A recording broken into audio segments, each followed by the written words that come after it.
È iscritto nel registro degli indagati come atto dovuto della procura il conducente dello scuolabus che ha investito ieri all'ora di pranzo il piccolo Martin Fior di 8 anni a causa, come sembra, della caduta del bambino con la sua bicicletta proprio nel momento in cui il pesante automezzo stava passando lungo via Pasinato a San Martino di Lupari. L'autista, residente in paese, è dipendente della ditta Eurotour di Mogliano Veneto. Pare conducesse l'autobus a bassissima velocità. Infatti, nel luogo dell'incidente la strada è piuttosto stretta e a senso unico, con anche la pista ciclabile sul lato sinistro, di quelle disegnate a terra, senza protezioni.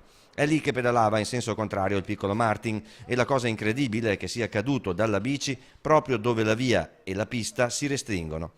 Altra cosa, lo scuolabus passava in via Pasinato solo provvisoriamente da qualche giorno a causa di una deviazione dal solito tragitto per un cantiere edile. Martin tornava a casa da scuola seguito in bici dalla sua mamma, che ha assistito impotente alla morte del piccolo, sopraggiunta pochi istanti dopo la caduta con la bici di Martin e l'investimento da parte del bus, nonostante i residenti abbiano chiamato subito il 118, giunto in zona anche con l'elicottero.